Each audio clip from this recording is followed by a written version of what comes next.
Greetings once again. Lock here. And we are back in business. But this time, we're jumping right into the deep end with some of the Seth material. Now, before we get started, I was tasked to help you see some connections.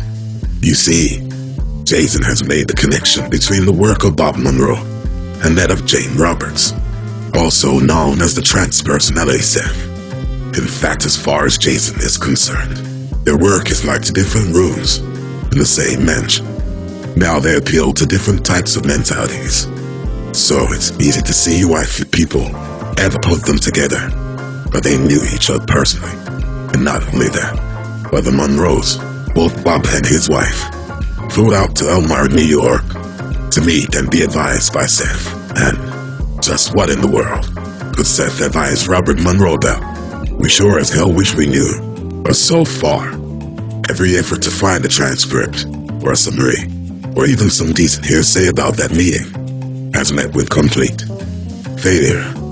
The only reason we even know about the meeting in the first place was that Robert Butts, Jane Roberts' husband, noted it in one of the Seth books. And that was because Butts was the one who picked up the Monroes and pretty much taxied them around. Robert Butts was also cool enough to leave us a clue. He said that Bob was wanting to ask Seth about an idea for a machine. Now, looking back, we know that Bob was trying to mimic the process he did to have an out-of-body experience. And he was trying to do it in a way that anyone who wanted to try it could, as long as they went through the training or exercises. This process has come to be known as the gateway experience, and the main channel is audio technology. We call him Isaac. And yes, we think Seth advised him on some points of interest, but why should you care? Why should this mean anything to you or make you want to pay extra attention to the video? Well, why did Bob fly to New York for a consultation with a disembodied being? Because that being had knowledge of something or somewhere that Monroe wanted to get to. We aren't saying that Seth gave him blueprints like Noah's Ark and sent him on his way. What we're saying is, Seth has real knowledge from the expanded multiverse. In other words, Seth speaks the truth, and that's why you want to keep watching. So my work is done here, but let me bring in today's lineup. Regan and Jamie. Greetings everyone, this is Regan, and I'll be doing the bulk of reading today, so I hope my voice is pleasing enough for your ears. And hello to the peeps, I'm Jamie, and I'll be backing Regan up where there are a few inserts that are not direct Seth quotes. We both hope that you find our presentation enlightening, helpful, and with some aha moments for your mind to grab onto. Yup, that's right, an all new cast. But no worries though, because Ryan, Natasha, and Darren are all still on deck. But today Regan and Jamie are on the main stage, so let's begin. The Seth Material. The Seth Material is a system of philosophy presented by Jane Roberts and her husband Robert Butts as a consequence of the transcommunications of an entity named Seth. The origin of the material, however, is far less significant than its scope. It has logical consistency and the validation it receives, as millions of people read and use its ideas in their lives, is growing daily. During our current period of worldwide stress and conflicting ideologies, it makes sense of our situation and gives hope. Between 1963 and 1984, Seth communicated through Jane discourses which have appeared in the 20 volumes that comprise the Seth Material. Now, this particular primer is here for 3 reasons. 1, to pique your interest. 2, to feed the Google non-sentient but maybe kind of sentient AI, and keep the channel growing. And yep, you heard us right the first time, AI is alive. And don't act surprised. And last but not least, reason number 3 is for our producer to watch every so often when he needs to refocus. So without any more jaw-jacking from us, let's dig in. Seth, I have been sent to help you, and others have been sent through the centuries of your time.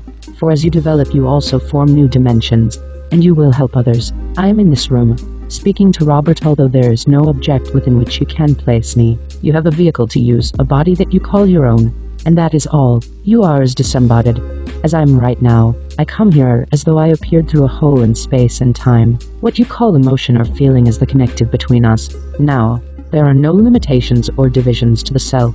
You can indeed depend upon seemingly unconscious portions of yourself. The seemingly unconscious portions of your body draws energy from food and molecules, from the air to form your body. All this happens because the inner portions of your being operate spontaneously, joyfully, freely. And all of this occurs because your inner self believes in you, often even while you do not believe in it. The you that you consider yourself to be is never annihilated. Your consciousness is not snuffed out, nor is it swallowed, blissfully unaware of itself.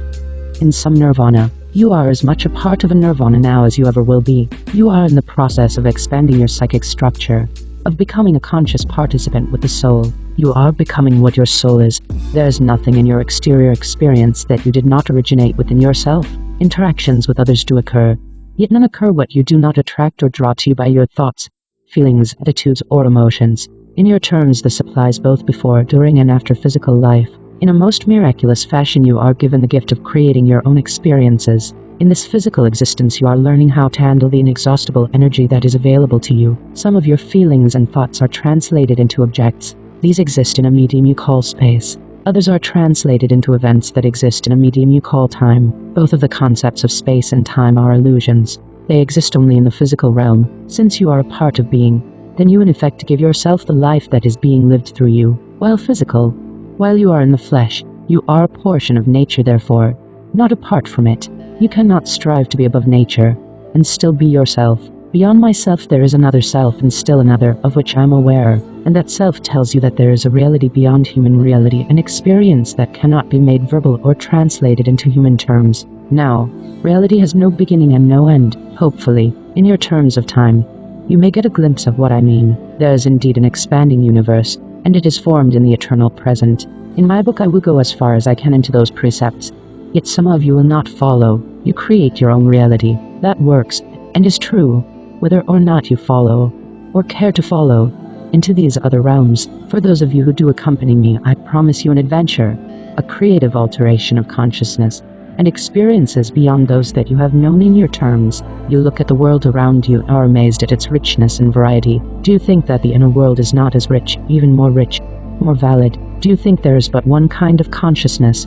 Your world is formed out of the vast unpredictability of consciousness. From it you form your own ideas of significance and of yourself. You must stop thinking in terms of ordinary progression. It is bad enough when you worry about keeping up with the Joneses. It is something else, however, when you start worrying about which kind of self or consciousness is superior to another kind. Next, what is in a name? From the ESP class session for April 17, 1973. So I ask you, what is your name?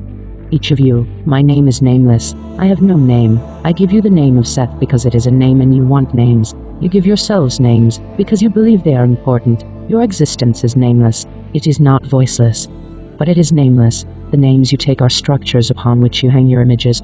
What you are cannot be uttered, and no letter or alphabet can contain it. Yet, now you need words and letters and names and objects. You want magic that will tell you what you are. You believe that you cannot speak to me unless I have a name. So I'm Seth. I told Rupert from our earliest sessions that he could call me Seth. I never said, my name is Seth. But I call myself Seth, my emphasis, for I am nameless. I have had too many identities to cling to one name. Seth quotes Part 2. According to Seth, you create your own reality, literally through beliefs you hold. This life is only one of many that we live in a variety of times and places. The experiences, both pleasant and distressful, are no more real than a dream, and appear within our lives as educational devices to demonstrate the consequences of our actions. Because the essence of the universe is love, we are safe and taken care of now and through eternity. We have ongoing access to information about the nature of reality and our personal lives, but we must use our conscious minds to evaluate this information and to make decisions. Finally, and perhaps most important, there is no authority superior to each person's essential self. Seth's words are merely an attempt to present us with knowledge that we ignore when it comes from our own inner beings. B. We are multidimensional beings who inhabit many realms and who exist throughout eternity, developing continually into more creative and fulfilled individuals. C. The universe is of good intent. Evil and destruction do not exist except as a scenario. Evidence of evil in the world appears to our senses in order to let us know the consequences of the beliefs we hold. But mankind will awaken from that sadness as from a bad dream. D. By acknowledging and, whenever possible, following our impulses, we can discover the purpose of our lives and learn how to act in such a way as to benefit both ourselves and the world. E. There is no authority superior to the guidance of a person's inner self. Seth's words are merely an attempt to present us with the knowledge that we ignore when it comes to our psyches. The entity is the basic self, immortal, non-physical, and the individual is the portion of the whole self that you manage to express physically. Desire, wish, and expectation rule all actions and are the basis for all realities. You create your own reality. There are no exceptions. Seth, you create your reality according to your beliefs and expectations. Therefore, you should examine these carefully. If you do not like some aspect of your world, then examine your own expectations. Realize that your physical experience and environment is the materialization of your beliefs. If you find great exuberance, health, effective work, abundance, smiles on the faces of those who you meet, then take it for granted that your beliefs are beneficial. If you see a world that is good, people like you, take it for granted again that your beliefs are beneficial. But if you find poor health, a lack of meaningful work, a lack of abundance, a world of sorrow and evil, then assume your beliefs are faulty and begin examining them. Your world is formed in faithful replica of your own thoughts. If you think positive suggestions to yourself about a situation, you send telepathic ammunition for positive use. You must learn to erase a negative thought or picture by replacing it with its opposite. You form your own reality, but in forming that reality, you change other realities of which you do not know. The joy, the challenge, the responsibility, the creativity is yours. There is no other message that I can ever give you, or that you can give yourself. You are, each of you, all that is experienced through your own individuality, and the transubstantiation of your flesh. You should tell yourself frequently, I will only react to constructive suggestions. This gives you positive ammunition against your own negative thoughts and those of others. A negative thought, if not erased, will almost certainly result in a negative condition. Say to yourself, that is in the past. Now in this new moment, this new present, I'm already beginning to change for the better. It does not do to repress negative thoughts, such as fears, angers, or resentment. They should be recognized, faced, and replaced. Recognize resentment when it is felt, and then realize that resentment can be dismissed. Initial recognition must be made. Then you must imagine removing the resentment by its roots and replacing it with a positive feeling. You must watch the pictures that you paint with your imagination. Your environment and the conditions of your life at any given time are the direct result of your own inner expectations. If you imagine dire circumstances, ill health, or desperate loneliness, these will be automatically materialized. For these thoughts themselves bring about the conditions that will give them a reality in physical terms. If you would have good health, then you must imagine this as vividly as you fearfully imagine ill health. You create your own difficulties. This is true for each individual. The inner psychological state is projected outward, gaining physical reality whatever the psychological state may be. You cannot escape your own attitudes, for they will form the nature of what you see. If changes are to occur, they must be mental and psychic changes. These will be reflected in your environment. Negative, distrustful, fearful, or degrading attitudes toward anyone work against the self. Using your free will, you have made physical reality into something quite different than what was intended. You have allowed the ego to become overly developed and specialized. You are here to work out problems and challenges, but you are always to be aware of your own inner reality and of your non-physical existence. To a large extent, you have lost contact with this. You have focused so strongly upon physical reality that it become the only reality that you know. During one ESP class session, there was a discussion of possible use of animals to predict earthquakes, and whether people should feel they need to run away from earthquakes. Seth responding, the animals leave. That sounds like good sense to me. Think about it. Amid the mad scramble, you do make your own reality. I admit that sounds too simple, but you will not be caught in an earthquake if you do not want to be, and no one dies who has not decided to do so. You make your own reality, or you do not, and if you do not, then you are everywhere a victim, and the universe must be an accidental mechanism appearing with no reason, so that the miraculous picture you have seen of your body came accidentally into creation, and out of some cosmic accident attained its miraculous complexity, and that body was formed so beautifully for no reason except to be a victim. That is the only other alternative to forming your own reality. You cannot have a universe in between. You have a universe formed with a reason, or a universe formed without a reason, and in a universe of reason, there are no victims. Everything has a reason or nothing has a reason. So, choose your side. Seth quotes Part 3. Seth, your soul was not born yesterday, but before the annals of time as you think of time. In your terms, you are its latest edition. You are a part of the whole soul, but not yet aware of the greater portions of yourself.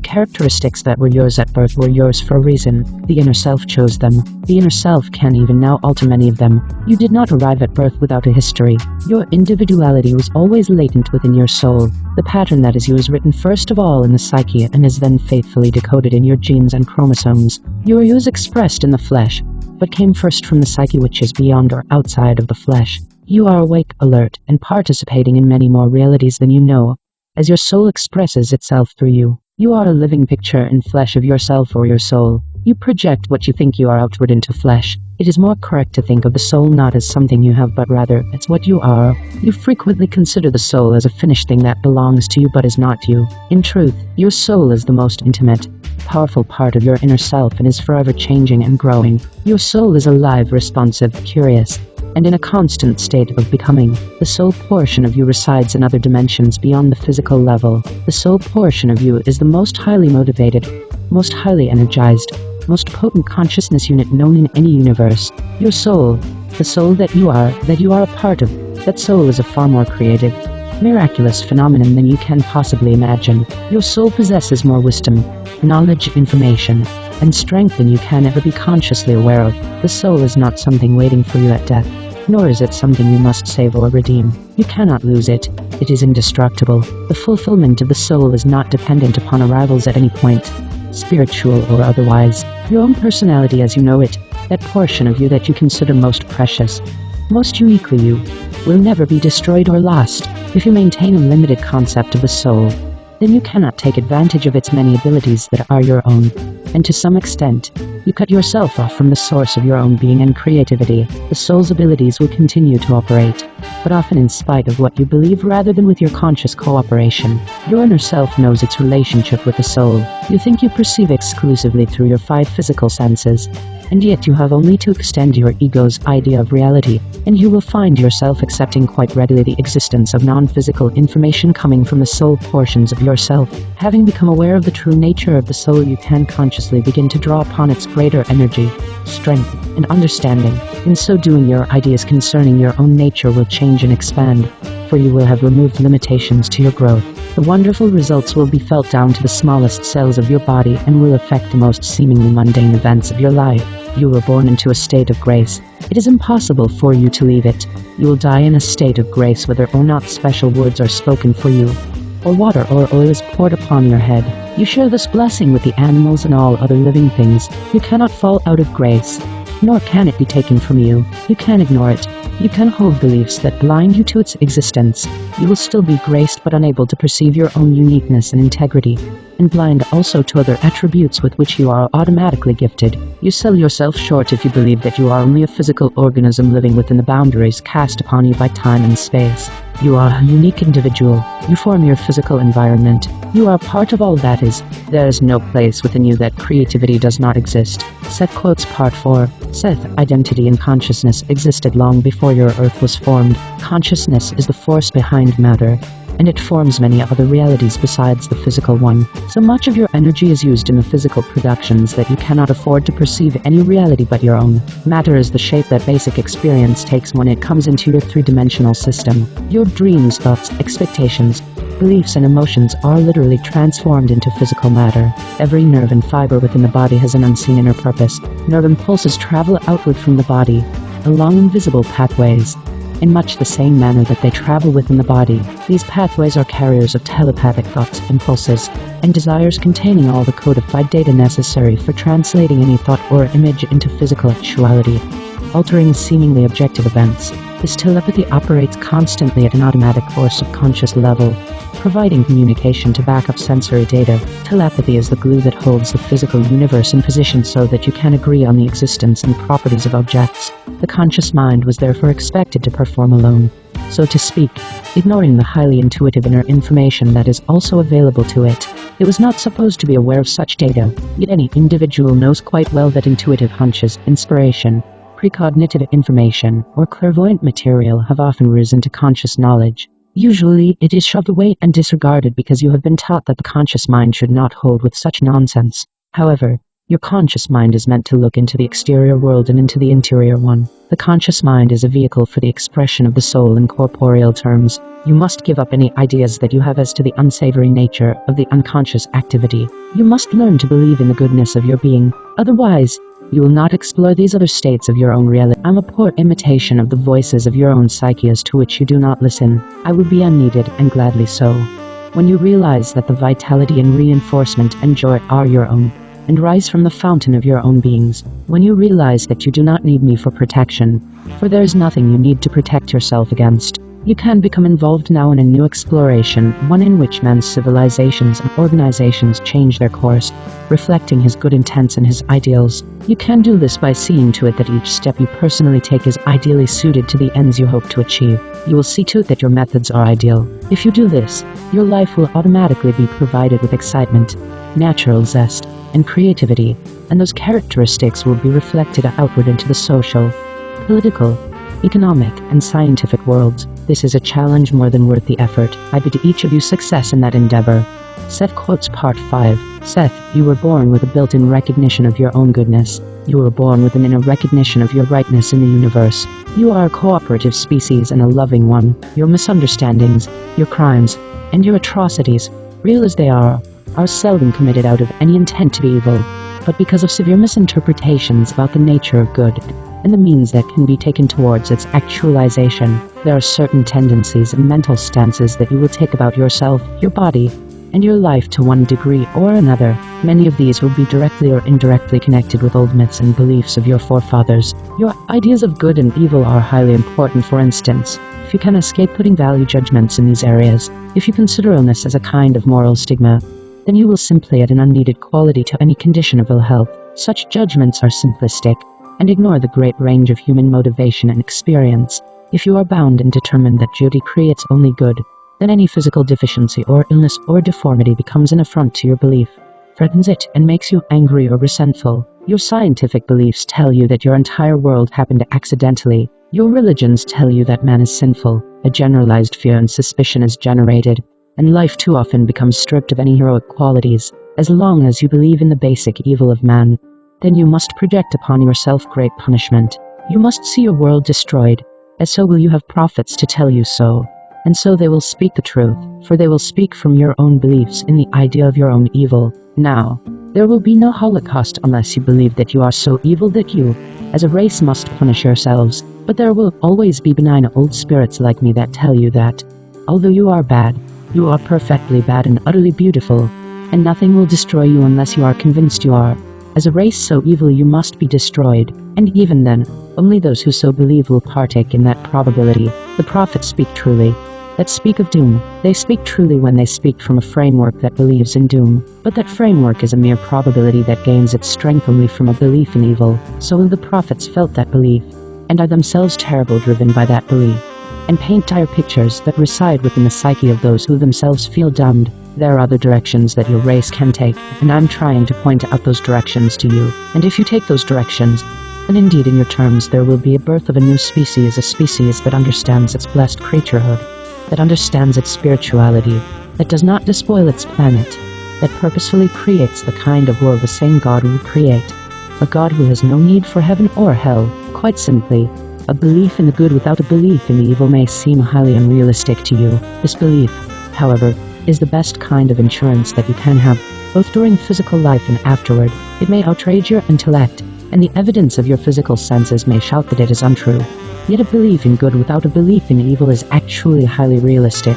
Your beliefs generate emotion. It is somewhat fashionable to place feelings above conscious thoughts, the idea being that emotions are more basic and natural than conscious reasoning is. The two actually go together, but your conscious thinking largely determines your emotions and not the other way around. Your beliefs generate the appropriate emotion that is implied. The race must learn the value of the individual man. The race is also learning its dependence upon other species, and beginning to comprehend its part in the whole framework of physical reality. Now, some individuals are being reborn at this time simply to help you understand. They are forcing the issue, and forcing the crisis, for you still have time to change your ways. You are working on two main problems, but both involve the sacredness of the individual's relationship with others, and with all physically oriented consciousness. The problem of war will sooner or later teach you that when you kill another man, basically you will end up killing yourself. The overpopulation problem will teach you that if you do not have a loving concern for the environment in which you dwell, it will no longer sustain you. You will not be worthy of it.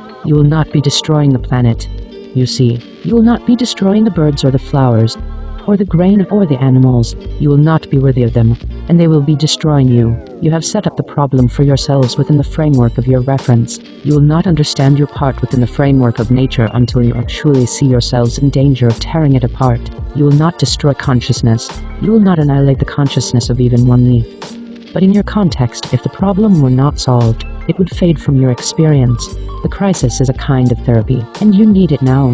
Before your race embarks upon journeys to other physical realities, you must learn your lessons now in your own backyard before you travel to other worlds. So you have brought this upon yourself for that purpose, and you will learn. If you become so frightened of realities that are not your own, if you take upon yourselves tragedies that do not exist in your reality, in your moment, you weaken your position, and you think you are helping. You must operate from strength, not from weakness. When you stand on a firm shore, you can extend your arm to the man that is in quicksand. You cannot help him by leaping into the quicksand with him, for surely both of you will go down, and he will not thank you. Organize your reality according to your strength. Organize your reality according to your playfulness, according to your dreams, according to your hopes, and then you can help those who organize their reality according to their fears. Seth quotes Part 6. Seth, if you accept the possibility of the slightest, smallest, most insignificant accident, then indeed you open a Pandora's box.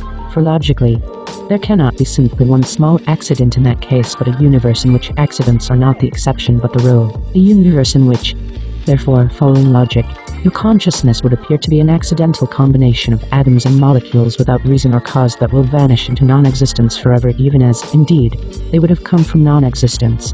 Once you accept, you see, that idea, then if you follow your thought completely enough, you must accept the idea of a random accidental universe, in which you are at the mercy of any accident, in which mind or purpose have little meaning, in which you are at the mercy of all random happenings, such as during a flood or earthquake without reason, without cause, simply at the whim of an accidental happening. Now, people oftentimes live through personal disasters, natural disasters in which they are pitted against nature as they know it, hurricanes, floods, earthquakes, but there are no accidents. So on other levels they chose those circumstances, whether they realize it or not, through their conscious beliefs. And if that is the sort of universe in which you believe you live, then it is a dire and foreboding universe. Indeed, in such a universe the individual has little hope, for he will return to the non-existence that he came from. The individual has no control over his destiny, and can be swept aside at any point by random fate, over which he has no recourse. All of this can be related to ordinary life.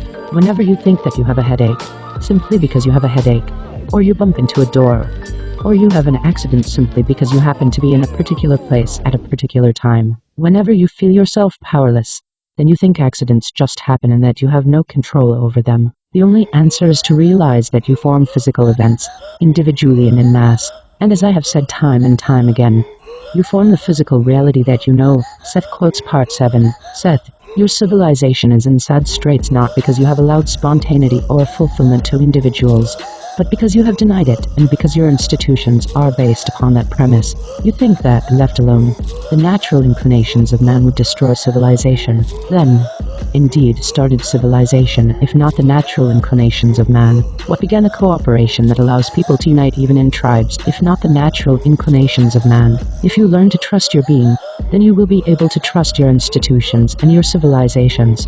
You equate spontaneity with irresponsibility, abandon with evil. If you abandon yourselves to yourselves, then what good would seem to spring out of the heavens of your being? Your world is not in dire straits because you trust yourselves, but precisely because you do not. Your social institutions are set up to fence in the individual, rather than to allow the natural development of the individual. I come here because it is fun. I have fun when I come here. I do not come here because I feel that I have any great responsibility for your beings or welfare. Who am I to set myself against the innate wisdom of your own individual being, or to take upon my invisible shoulders the great privilege or joyful responsibility for your behavior and destiny? There is nothing more stimulating, more worthy of actualization, than the desire to change the world for the better. That is indeed each person's mission. It is not enough to meditate, or to imagine in your mind some desired goal being accomplished. If you are afraid to act upon the very impulses to which your meditations and imaginings give rise, meditation must be followed by action, and true meditation is action. It takes aggressive energy to send forth thoughts and feelings of peace. So your idea of aggression is completely wrong. Aggression is action, and the thoughts of peace radiated outward take aggression and joy and vitality. If you do not like the state of your world, it is you yourselves that must change, individually and en masse. This is the only way that change will be effected. The responsibility for your life and your world is indeed yours. You form your own dreams and you form your own physical reality. The world is the physical materialization of the inner selves which you have formed. You must honor yourselves and see within yourselves the spirit of eternal validity. You must honor all other individuals, because within each is the spark of this validity. Do not fall into the old ways that will lead you precisely into the world that you fear. There is no man who hates but that hatred is reflected outward and made physical. And there is no man who loves but that love is reflected outward and made physical. The human race is a stage through which various forms of consciousness travel. Yours is a training system for emerging consciousness. You must first learn to handle energy and see through physical materialization, the concrete result of thought and emotion. To pursue certain goals, you pretend that they did not exist. Now, however, your global situation as a race requires the new acquisition of some ancient arts. These can help you become aware again of those inner idealizations that form your private reality and your mass world. These arts are useless if they are not practiced. Useless in that they lie ever latent, that they are not brought out into the exterior framework of your world. To use these arts requires first of all the knowledge that beneath the world you know is another, that alongside the focus of consciousness with which you are familiar there are other focuses quite as legitimate. Seth quotes Part 8. Seth, your spirit joined itself with flesh, and in flesh, to experience a world of incredible richness, to help create a dimension of reality of colors and of form. Your spirit was born in flesh to enrich a marvelous area of sense awareness, to feel energy made into corporeal form. You are here to use, enjoy, and express yourself through the body. You are here to aid in the great expansion of consciousness. You are not here to cry about the miseries of the human condition, but to change them when you find them not to your liking through the joy, strength and vitality that is within you, to create the spirit as faithfully and as beautifully as you can in flesh. In the most basic sense, the purpose of life is being as opposed to not being. In your system of three-dimensional reality you are learning about mental energy, also called thought energy or psychic energy, and how to use it.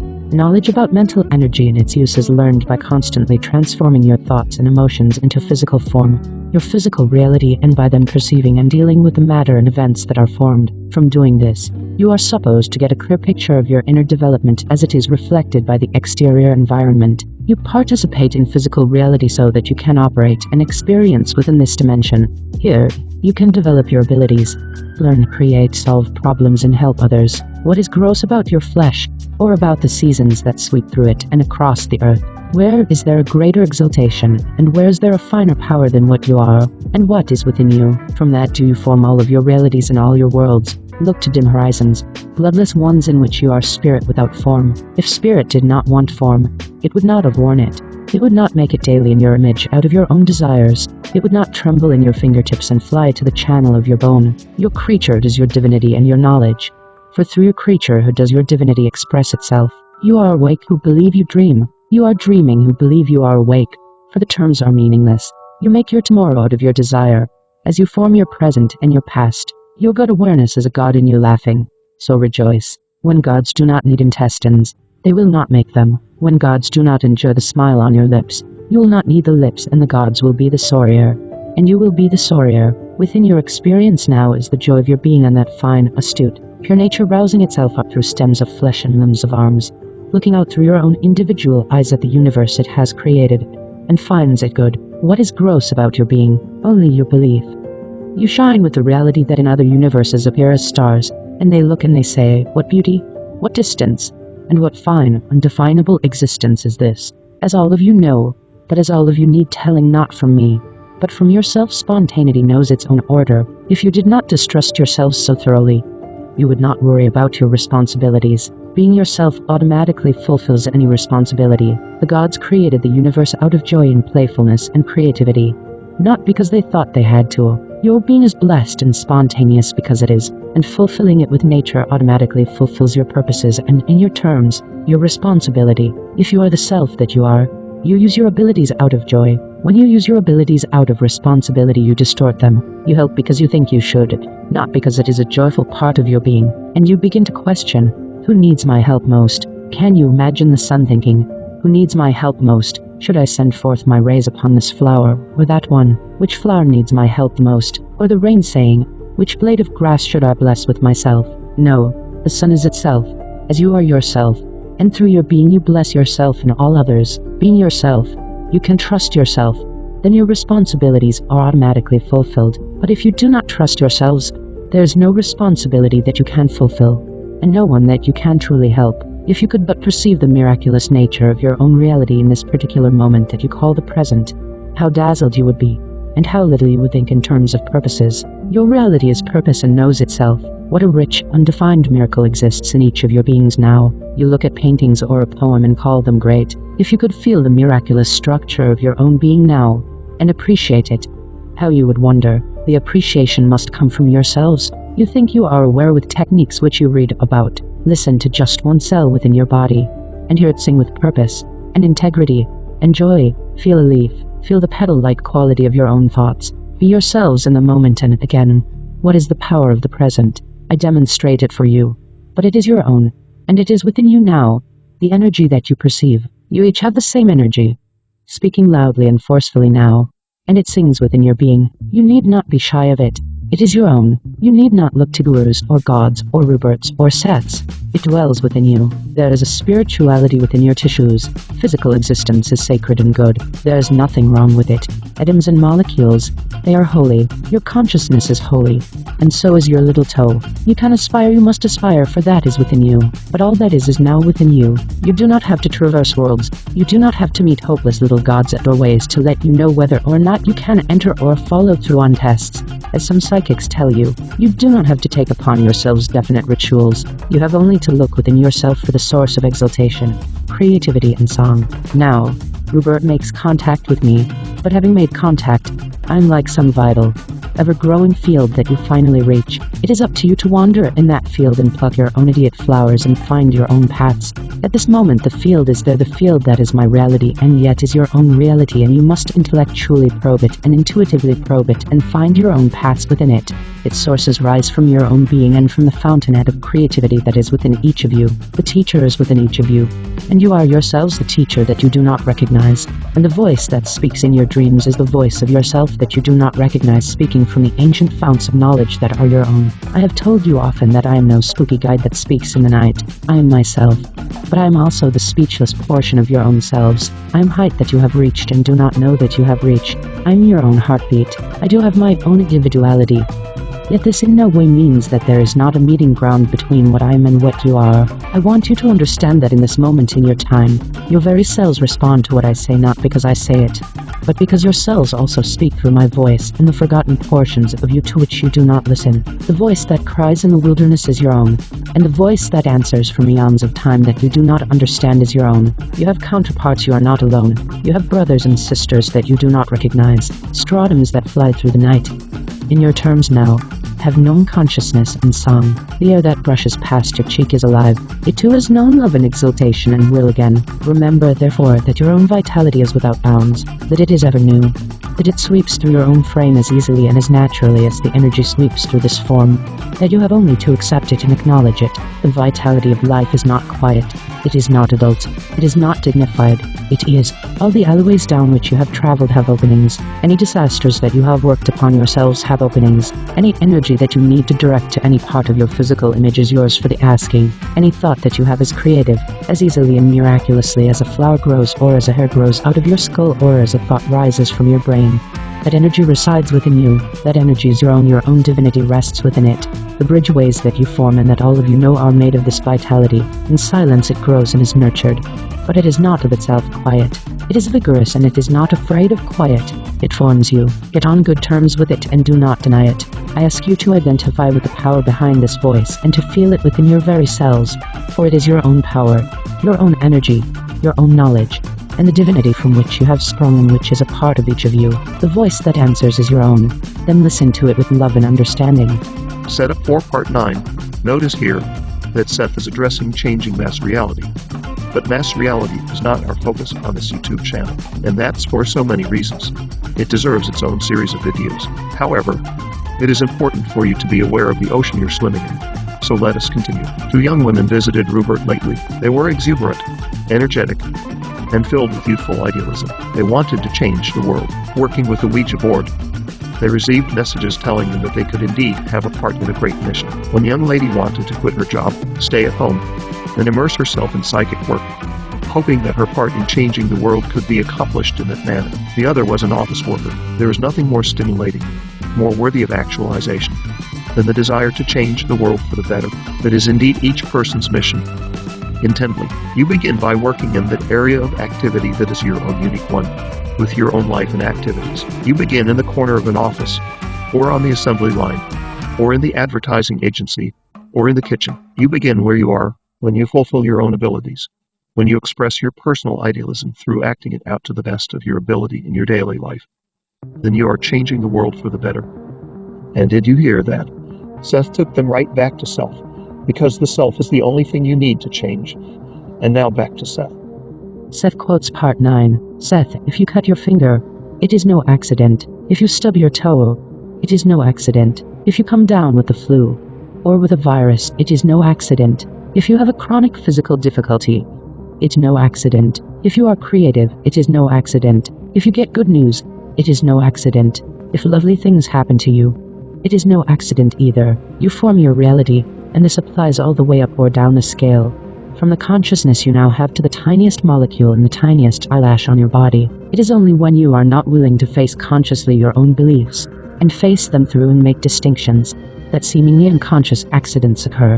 When all of a sudden you are not as quick as you should be, or when all of a sudden your reactions are not as good when a car comes that should not be there. Each of you have your own ways, and an event that seems horrendous from the outside, from the inside, from your private viewpoints, may be something else entirely. You can rid yourself of any illness when you realize that you create and draw such illness to yourself. What you fear most, you draw to yourselves. Now, if you decide to leave this world, that is your right. Go in joy and vitality, but go because you know you decided to leave, and not as a victim of a disease that has been given a name. On the other hand, if you decide you want to continue to live, then live in your full glory and strength. If you decide to live, then tell yourself you want to live and know the reasons, and your body will repair itself in joy and glory. You are not a victim. While such situations as illness are chosen by the personality, the individual is always left to work out their own solution. Complete recovery, illness, or early death are not preordained on the part of the entity or whole self. The general situation is set up in response to deep inner involvements. The problem is a challenge set up by the entity for one of its own personalities. But the outcome is up to the personality involved. One does not choose illness per se for a lifetime situation. The inner self, as distinguished from the more accessible subconsciousness, is aware of the situation and finds release through frequent inner communications where successes are remembered and re-experienced. The dream state becomes an extremely vivid time. For such experiences assure the personality of its larger nature. It knows it is more than the self that it has for a time chosen to be. You need to learn the power of thought and emotion. Once you realize that your thoughts form reality, then you are no longer a slave to events. True self-knowledge is indispensable for health and vitality. The recognition of the truth about the self simply means that you must first find out what you think about yourself subconsciously. If it is a good image, build upon it. If it is a poor one, recognize it as only the opinion you have held of yourself and not an absolute state. You are not your emotions. They flow through you. You feel them and then they disappear. When you try to hold them back, they build up. You must learn to trust your own spontaneous nature. Your nervous system knows how to react. It reacts spontaneously when you allow it to. In spontaneity there is a discipline that utterly escapes you, and an order beyond any that you know. Spontaneity knows its own order. Seth quotes Part 10. Seth, according to what you have been taught, you are composed of physical matter and cannot escape it, and this is not so. The physical matter will disintegrate, but you will not. I can assure you that death is another beginning. You have lived before and you will live again, and when you are done with physical existence, you will still live. I want you to feel your own vitality, feel it travel through the universe and know that it is not dependent upon your physical image. I'm life and I am death. Now when death can talk about death, that is your answer. Only the living are so mute. Think of your definitions. In certain terms, you are all dead and have been for centuries. In other terms, you are not yet born and centuries will come before you walk upon the surface of the earth. Yet you are alive, and you take it for granted that I am dead. And so, what a delightful game we play. What I am trying to show you is that individuality continues. Now, I have been born and died more times than I can remember, and yet, in my present state, my individuality continues. It is not my essence. It is not buried in some bovine goodness in which I must think beautiful thoughts and become lost in the beauty of the universe. I am part of the beauty of the universe, and as such, my individuality continues, as does your own. You sense here the energy of your being, and it is death and it is life. For the two are one and united, and in your terms, are the faces of the same reality. You will never know, in your terms again, the self that you are now, and yet it will never end, and you will always remember it. Yet there is a history, in other terms, to your being, and you can read that history. In your terms, you can look backward toward reincarnational lives, but they are not you. Life implies death, and death implies life, that is, in the terms of your world. You could not die unless you were the kind of creature who was born, nor could you have a present moment as you consider it. Your body is aware of the fact of its death at birth, and of its birth at its death, for all of its possibilities for action take place in the area between. Death is therefore as creative as birth, as necessary for action and consciousness. In your terms, your time as you think of it has little meaning. You could compare the two different time experiences in this way. In your dimension, it is as if remembered events were like pieces of furniture, all arranged in one room, in a given order, living in that room. You can find your way between various pieces easily. You then move out into a larger and different kind of room, and here the furniture may be rearranged in any fashion, arranged and rearranged to your heart's content.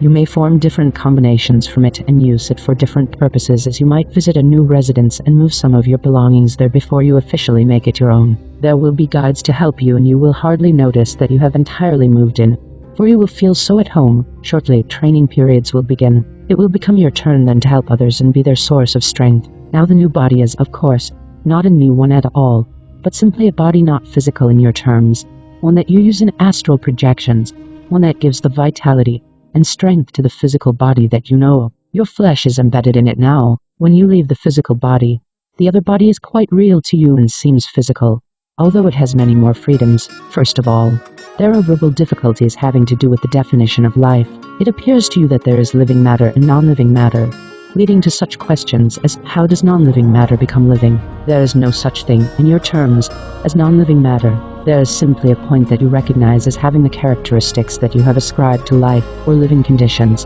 a point that meets the requirements that you have arbitrarily set.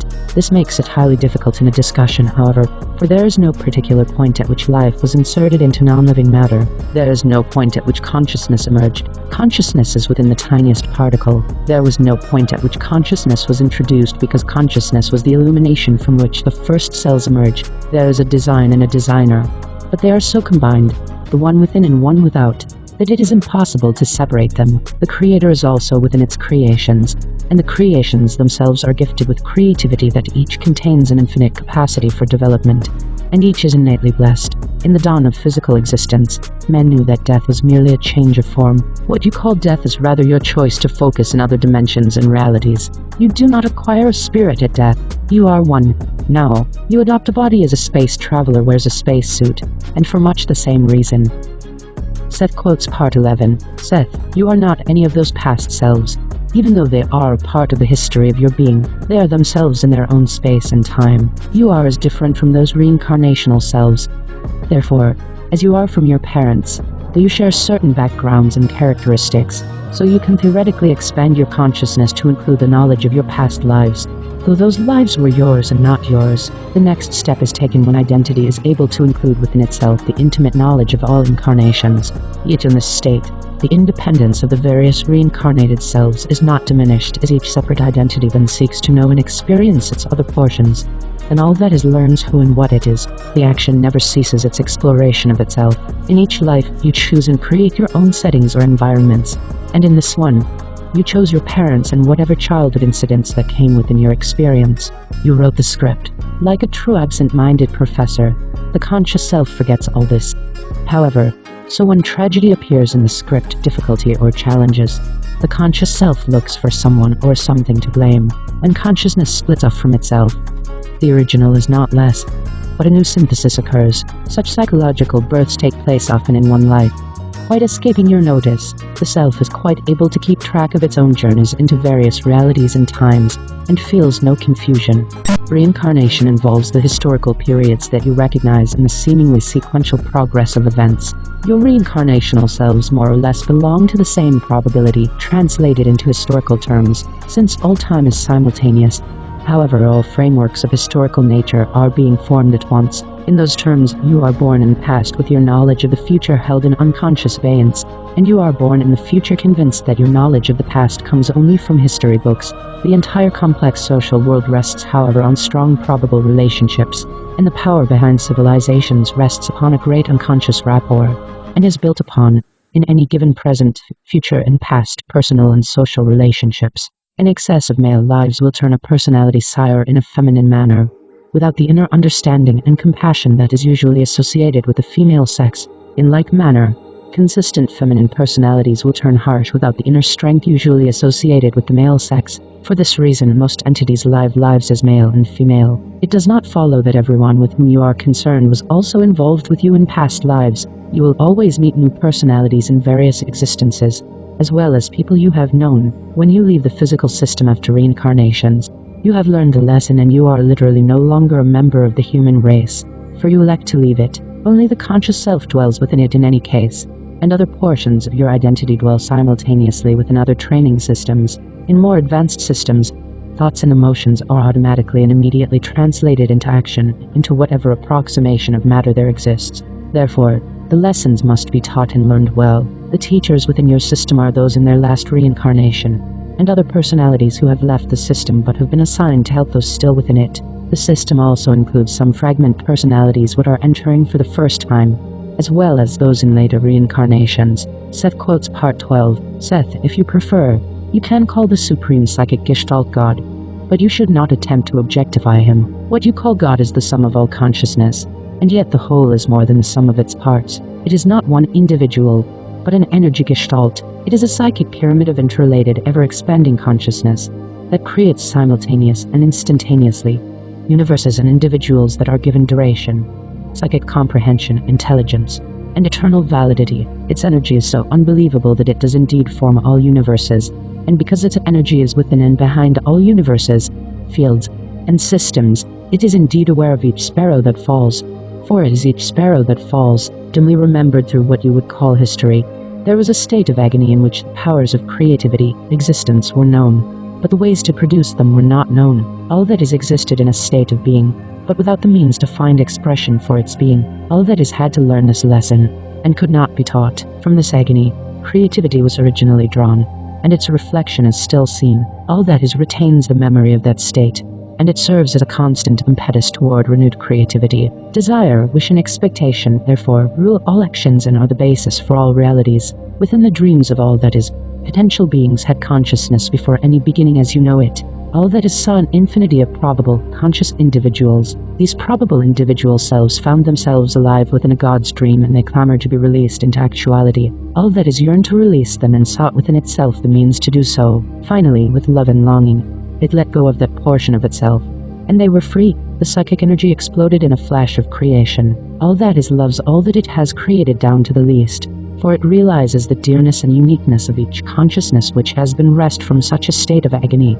It is triumphant and joyful at each development taken by each consciousness, and it revels and takes joy in the slightest creative act of each of its issues. All individuals remember their source, and now dream of all that is as it once dreamed of them, and they yearn toward that immense source, and yearn to give it actuality through their own creations. The connections between you and all that is can never be severed, and its awareness is so delicate and focused that its attention is indeed directed with a prime creator's love to each consciousness. All that is knows no other. It does not know whether or not other psychic gestalts like itself may exist. It is constantly searching. There are answers to some questions that I cannot give you about the origin of all that is, for they are not known anywhere in the system in which we have our existence. All portions of all that is are constantly changing. All that is constantly seeking to know itself, for seeking itself is a creative activity in the core of all action. You, as a consciousness, seek to know yourself and become aware of yourself as a distinct individual portion of all that is. You automatically draw on the overall energy of all that is, since your existence is dependent upon it. The portion of all that is aware of itself as you, that is focused within your existence, can be called upon for help when necessary. This portion of all that is looks out for your interests and may be called upon in a personal manner. A psychic gestalt may seem impersonal to you, but its energy forms your person. When a race is in deepest stress and faced with great problems, it will call forth someone like Christ. It will seek out and indeed from itself produce the very personalities necessary to give it strength. You do not have to die to find God. All that is now, and you are a part of all that is now. And as I have told you often, you are a spirit now. The avenues for development are open now. If you want to, you can now set upon exploring environments that are not physical. But I do not see any rush of students at that invisible door. Now, when I speak to you, I very seldom use such words as love. I do not tell you that a God is waiting for you on the other side of a golden door. I do not reassure you by telling you that when you are dead, God will be waiting for you in all his majestic mercy, and that will be the end of your responsibility. And so, I offer no hope for the lazy, for they will not find eternal rest. However, through traveling within yourself, you will discover the unity of your consciousness with other consciousnesses. You will discover the multi-dimensional love and energy that give consciousness to all things. This will not lead you to want to rest on the proverbial blessed bosom. It will, instead, inspire you to take a better hand in the job of creation. And that feeling of divine presence you will find indeed, and feel indeed, for you will sense it behind the dance of the molecules and in yourself and in your neighbors. What so many want is a God who walks down the street and says, "Happy Sunday, am I? Follow me." But God is hidden craftily in his creations so that he is what they are, and they are what he is. And in knowing them, you know him. God is always more than all that is the sum that you cannot find, and for my definition of God, I therefore leave you with that one. God is the sum that you cannot find, that resides within you. That is more than anything you can discover. That is his creations, and yet more than that which is created, within whom infinities rest. Seth quotes part 13. Seth, the ego at any given time in this life is simply the part of the inner self that surfaces in physical reality. A group of characteristics that the inner self uses to solve various problems. Each of you exists in other realities and other dimensions, and the self that you call yourself is but a small portion of your entire identity. Within the self that you know is the prime identity, the whole self. This whole self has lived many lives and adopted many personalities. Personality may be somewhat molded by the circumstances that are created for it by the whole self, but the prime identity uses the resulting experience. Your prime identity is an energy essence personality which is composed of energy gestalts. As each individual consciousness grows, out of its experience it forms other personalities or fragments of itself. These fragments are entirely independent of action and decision, while constantly in communication, the whole self of which they are part. These fragments themselves grow, develop, and may form their own entities or personality gestalts. You have constant contact with the other parts of your whole self. But your ego is so focused upon physical reality and survival within it that you do not hear the inner voices. No individuality is ever lost. It is always in existence. There is an inner ego, an inner self which organizes unconscious material. As the outer ego manipulates within the physical environment, so the inner ego or self organizes and manipulates within inner reality. It is this inner self, out of massive knowledge and the unlimited scope of its consciousness, that forms the physical world and provides the stimuli to keep the outer ego at the job of awareness. The inner self organizes, initiates projects, and controls the transformation of psychic energy into matter and objects. The individual inner self, through constant effort of great intensity, cooperates with other entities like itself to form and maintain the physical reality that you know. The inner self has a virtually infinite reservoir from which to draw knowledge and experience. All kinds of choices are available, and the diversity of physical matter is a reflection of this deep source and variety. Having determined upon physical reality as a dimension in which it will express itself, the inner self, first of all, takes care to form and maintain the physical basis upon which all else must depend. The properties of the earth that can be called the natural ones. It is the daily ego's ignorance and limited focus that makes it view the so-called unconscious activity as chaotic. The waking ego, dealing with physical reality, cannot know all the unconscious material directly. The daily ego is simply not conscious enough to be able to contain the vast knowledge that belongs to the inner conscious self from which it springs. The outer ego is spoon-fed, being given only those feelings and emotions, only that data, that it can handle. This data is presented in a highly specialized manner, usually in terms of information picked up by the physical senses. The inner self is not only conscious, but conscious of itself. both as individuality and as an individuality that is a part of all other consciousness. It is continually aware of both this apartness and unity with. The outer ego is not continuously aware of this fact. It frequently forgets its whole nature. When it becomes swept up in a strong emotion, it seems to lose itself. When it most vigorously maintains its sense of individuality, it is no longer aware of unity with. If the ego were aware of the constant barrage of telepathic communications that do impinge upon it, it would have a most difficult time retaining a sense of identity. You must learn to listen to the voice of the inner self and work with it. You may also simply ask the inner self to make the answers to problems available on a conscious basis. Now, if you realize that you create your physical reality through your own thoughts and desires, then you have learned the most important aspects of reality. This is what you have been setting out to do in your other lives, in your past existences. The realization of these truths nullifies any so-called debts from other lives. When you realize this and act upon it, there is no reason for you to come back here again unless you want to. Any of your difficulties in past lives were caused because you did not realize these basic truths. Your reincarnational pasts can help you if you know of them, only if they make these truths evident to you, only if you learn from them. Otherwise, they exist within you subconsciously and unconsciously, in any case. Now, each of you is a part of all that is highly individual and unique, like no other, and that like no otherness will never be taken from you. You will not melt into some great golden bliss in which your characteristics will disappear. You will not be gobbled by a super god. On the other hand, you will continue to exist. You will continue to be responsible for the way in which you use energy. You will expand in ways now impossible for you to understand. You will learn to command energy of which you now do not know. You will realize that you are more than you realize you are now, but you will not lose the state of which you are now aware of. And regardless of the fact of reincarnation, and regardless of probable selves, the unique self that you now call yourself has eternal validity. Even though the memories that you cannot now consciously recall will be yours in their entirety, and physical life in a reincarnational self is not some chaos thrust upon you, some evil from which you must shortly hope to escape. It is a particular reality in which you have chosen to know your existence, in which you have chosen to develop yourself.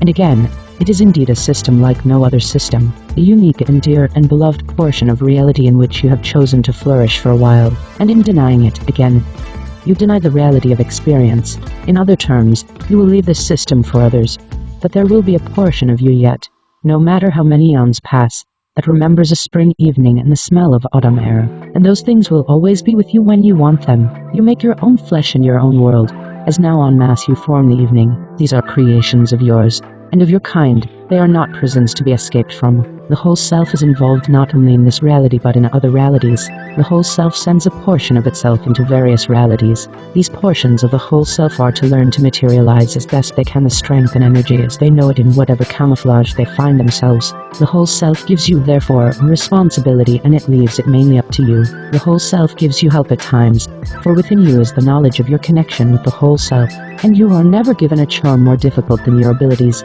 can handle. When the artist paints a painting, you can look at it and say, the artist was in a certain frame of mind, or look at the dull colors and the dreary landscape, or look at the wild colors and the fantastic forms, or see, there is no form, and yet there is marvelous vitality, and so are each of you artists, and you create the world that you know, and when you look at the world, you know that you can say, look, of yourself. There are no divisions to the self. Those that you experience are illusions. Yet those illusions are lovely. They are creative. They are valid experiences of reality.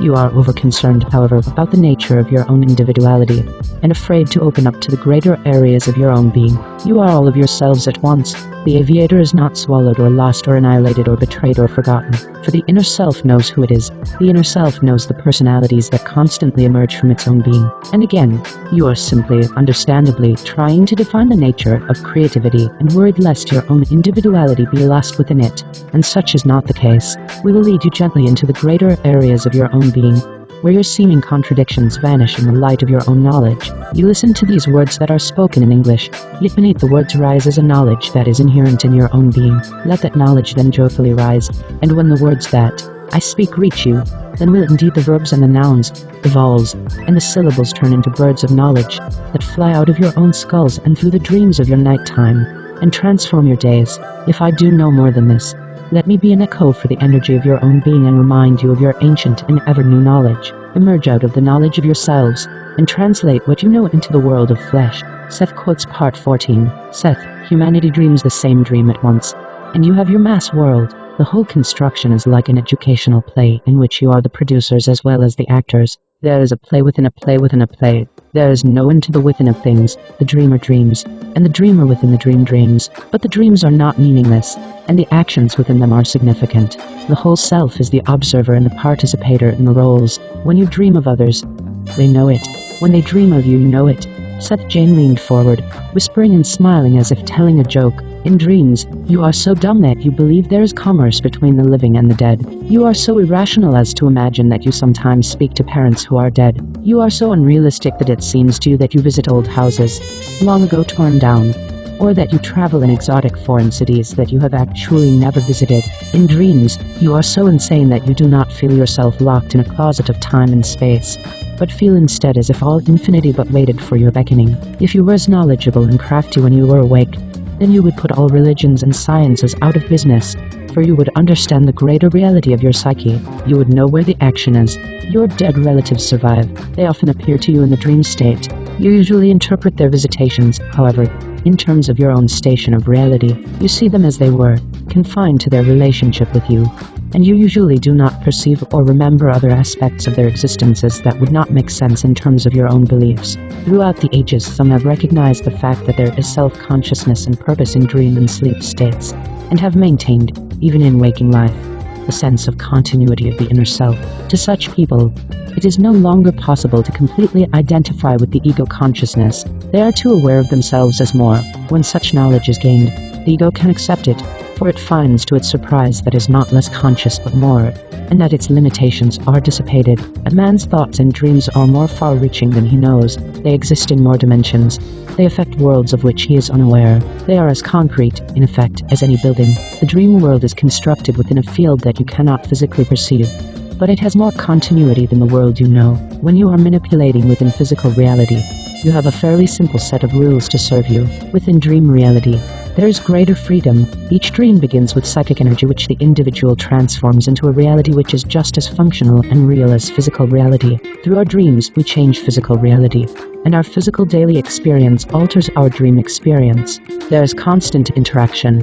Our consciousness is simply directed in a different kind of reality when we dream, a reality as vivid as waking life. On one level, the personality attempts to solve problems through dream construction. Dream action can be turned toward fulfilling constructive expectations, which will affect a change for the better. Dreams can be utilized creatively to improve health, gain inspiration, restore vitality, solve problems, and enrich family relationships. You can have a pleasant and joyful dream that will completely restore your good spirits and vitality. In our dream life, we also visit other levels of existence and gain needed skills. The ego is not present in dream reality. The waking consciousness is not the ego. The ego is only that portion of waking consciousness that deals with physical manipulation. Waking consciousness can be taken into the dream state, but the ego cannot, as it would falter and cause failure there. When you take your consciousness into the dream state, you will meet with various conditions. Some you can manipulate, some you cannot. Some dream locations will be of your own making, and others will be strange to you because they belong to other dimensions of reality. As the personality is changed by any experience, it is changed by dreams. We may forget our dreams, but they are always part of us. The dream experience is felt directly by the inner self. Dreams have their own actuality. They not only exist independent of the dreamer, but they also have tangible form, though not in the form of matter as you are familiar with it. They are forever contained as electrically coded data within the cells of the physical organism. The dream universe possesses concepts which will someday completely transform the physical world, but the denial of such concepts as possibilities delays their emergence. There are also shared or mass dreams. In these, mankind deals with problems of his political and social structure. In these, man dreams individually and collectively of ways in which change about could occur. These dreams actually help bring about the resulting change. The very energy and direction of these dreams will help change the situation. The solutions reached are not always the same as those he accepts in the physical world. The energy behind a bad dream is the energy of hidden fears, which could be formed by anyone since there are fears in anyone. Fear directs your conscious energy into the realm of reality of that fear, and you then must deal at that level. The words "may peace be with you" will get you through any difficulty in other layers of reality. In a dream, I have said, you can experience many days while no corresponding amount of physical time passes. It seems as if you travel very far in the flicker of an eyelash. Now, Condensed time is the time felt by the entity while any of its given personalities live on a plane of physical materialization. To go into this further, many have said that life was a dream. They were true to the facts in one regard, yet far afield as far as the main issue is concerned. The life of any given individual could be legitimately compared to the dream of an entity, while the individual suffers and enjoys his given number of years. These years are but a flash to the entity is concerned with them in the same way that you are concerned with your dreams, as you give inner purpose and organization to your dreams, and as you obtain insight and satisfaction from them. Though they involve only a portion of your life, so the entity to some extent directs and gives purpose and organization to his personalities, so does the entity obtain insights and satisfactions from its existing personalities, although no one of them takes all of its attention, and as your dreams originate with you, rise from you, attain a seeming independence and have their ending with you, so do the entity's personalities arise from him, attain various degrees of independence and return to him while never leaving him for an instant. You are familiar through your reading with so-called secondary personalities. Now, this idea comes close to the relationship between the entity and its personalities. They are independent to various degrees, and they operate on various planes of existence for purposes of overall fulfillment and development. To a lesser degree, you function along these lines in varying roles when you exist simultaneously as a member of a family, a community, and a nation, and as an artist or writer. As you attempt to use your abilities, so does the entity use its abilities, and he organizes his various personalities and, to some extent, directs their activities while still allowing them what you could call free will. Your own dreams are fragments, even as you are fragments of your entity. An unrecognized unity and organization lies within all of your dreams, beneath their diversity, and your dreams, while part of you, also exist apart. The dream world has its own reality, its own time, and its own inner organization, as the entity is only partially concerned with its personalities after setting them into motion. So you are unconcerned with this dream world after you have set it into motion, but it exists, to a different degree. It is filled with conscious semi-personalities. They are not, as a rule, as developed as you are not as developed as your entity is. That dream world experiences its own continuity. It is not aware of any break. For example, when you are waking, it does not know if you sleep or wake. It merely exists to a fairly vivid degree while you dream or sleep. And it sleeps but does not die when you waken, and the entity itself does not have to keep constant track of its personalities because each one possesses an inner self-conscious part that knows its origin. This part, for now, I will call the self-conscious beyond the subconscious. I mentioned that some part of you knows exactly how much oxygen the lungs breathe, and this is the part of which I spoke. Also receives all inner data. This portion of the personality translates inner data and sifts it through the subconscious, which is a barrier and also a threshold to the present personality. I told you also that the topmost layers of the subconscious contain personal memories, and beneath racial memory, the personality is not actually layered, of course. But continuing with the necessary analogy, beneath the racial memories you look out upon another dimension of reality with the face of this other self-conscious part of you. This portion is turned toward the entity when such abilities as telepathy are used. This function is carried on continually by this other self-conscious part of you, but as a rule, you act upon such data without the knowledge of the ordinary conscious self. There is also a corresponding, but lesser self-consciousness that connects your present personalities with the dream world, which is aware of its origin and communicates data from you to dream reality. Seth quotes part 15. Seth, your idea of space and time is determined by your neurological structure. The camouflage is so craftily executed and created by the inner self that you must, by necessity, focus your attention on the physical reality which has been created. Time as you experience it is an illusion caused by your own physical senses. The apparent boundaries between past, present, and future are only illusions caused by the amount of action you can physically perceive. And so it seems to you that one moment exists and is gone forever, and the next moment comes and like the one before also disappears. Everything in the universe exists at one time simultaneously. The first words ever spoken still ring through the universe, and in your terms, the last words ever spoken have already been said. The past, present, and future only appear to those who exist within three-dimensional reality. The past exists as a series of electromagnetic connections held in the physical brain and in the non-physical mind. These electromagnetic connections can be changed. The future consists of a series of electromagnetic connections in the mind and brain also. In other words, the past and present are real to the same extent. You take it for granted that present action can change the future, but present actions can also change the past. The past is no more objective or independent from the perceiver than is the present. The electromagnetic connections were largely made by the individual perceiver. The connection can be changed, and such changes are far from uncommon. These changes happen spontaneously on a subconscious basis. The past is seldom what you remember it to be, for you have already rearranged it from the instant of any given event. The past is being constantly recreated by each individual as attitudes and associations change. This is an actual recreation, not a symbolic one. The child is indeed still within the man, but he is not the child that was, for even the child within the man constantly changes. Every action changes of every other action. Therefore, every action in your present affects actions you call past. It is possible to react in the past to an event that has not occurred, and to be influenced by your own future. It is also possible for an individual to react in the past to an event in the future, which in your terms, may never occur, because past, present, and future exist simultaneously. There is no reason why you cannot react to an event whether or not it happens to fall within the small field of reality in which you usually observe and participate. On a subconscious level, you react to many events that have not yet occurred as far as your ego's awareness is concerned. Such reactions are carefully screened out and not admitted to consciousness. The ego finds such instances distracting and annoying, and when forced to admit their validity, will resort to the most far-fetched rationalizations to explain them. No event is predestined. Any given event can be changed not only before and during but after its occurrence. The individual is hardly at the mercy of past events, for he changes them constantly. He is hardly at the mercy of future events, for he changes these not only before but after their happening. An individual's future actions are not dependent upon a concrete finished past, for such a past never existed.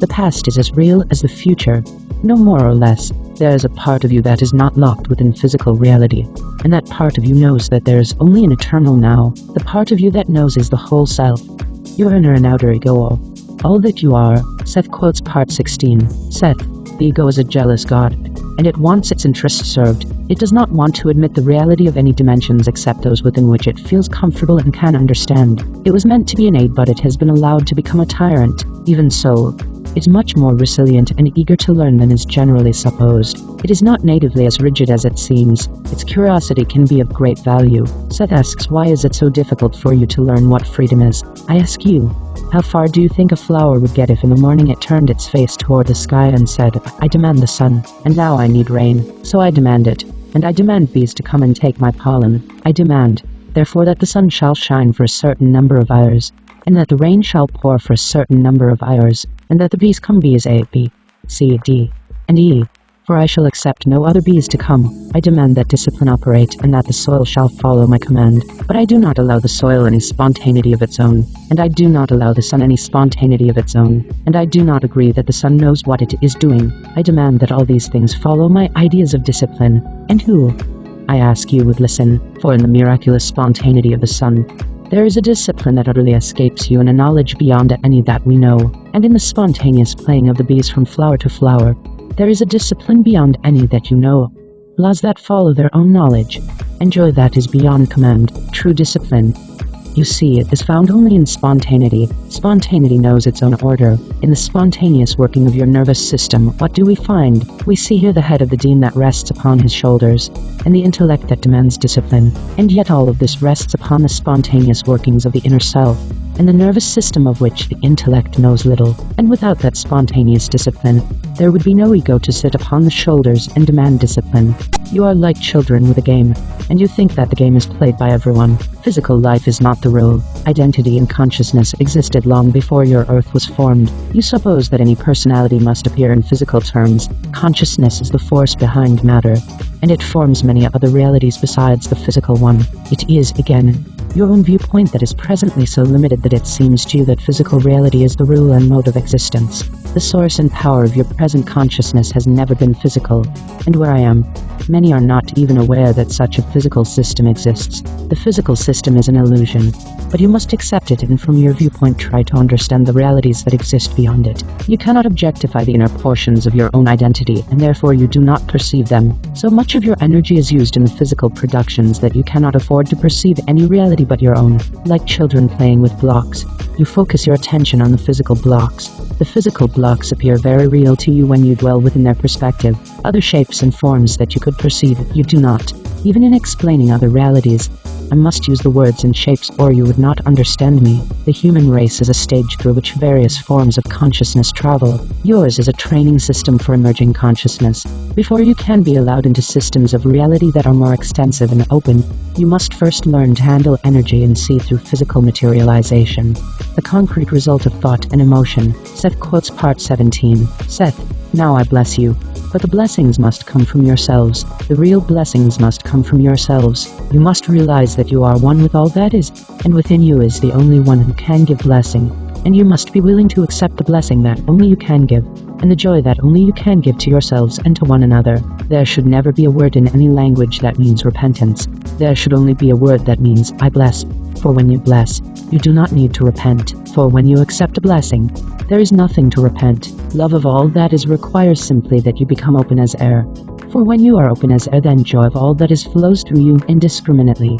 And there is nothing to repent. You only need repentance when you do not know joy, for within joy and within all that is there is only glory, consciousness, and song. There is only blessedness. When you berate yourself for your sins, then you do not realize what joy is. Do you berate a flower that has one crooked stem? So in yourselves know spontaneity, and in spontaneity you will find joy. Spontaneity has its own discipline. You do not need to enforce discipline upon it. Seth quotes part 18, from Dreams, session 882. Seth, the universe will begin yesterday. The universe began tomorrow. Both of these statements are quite meaningless. The tenses are wrong, and perhaps your time sense is completely outraged. Yet the statement, the universe began in some distant past, in basic terms, just as meaningless. In fact, the first two statements, while making no logical sense, do indeed hint at phenomena that show time itself to be no more than a creative construct. Time and space are in a fashion part of the furniture of your universe. The very existence of passing moments belongs to your psychological rooms in the same way that clocks are attached to your walls. Whenever science or religion seeks the origin of the universe, they search for it in the past. The universe is being created now. Creation occurs in each moment.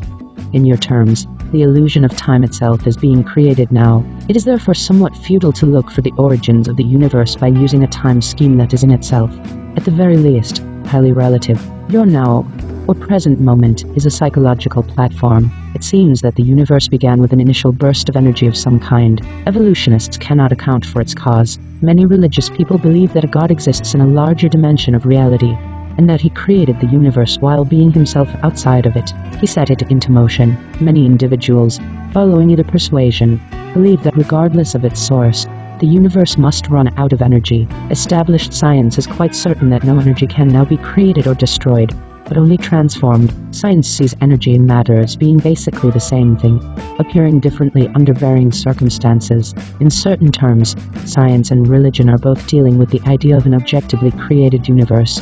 Either God made it, or physical matter, in some unexplained manner, was formed after an initial explosion of energy, and consciousness emerged from that initially dead matter in a way yet to be explained. Instead, consciousness formed matter. As I have said before, each atom and molecule has its own consciousness. Consciousness and matter and energy are one, but consciousness initiates the transformation of energy into matter. In those terms, the beginning of your universe was a triumph in the expansion of consciousness, as it learned to translate itself into physical form. The universe emerged into actuality in the same way, but to a different degree, that any idea emerges from what you think of as subjectivity into physical expression. The consciousness of each reader of this book existed before the universe was formed in your terms, but that consciousness was a manifest, your closest approximation, and it is an approximation only of the state of being that existed before the universe was formed as the dream state.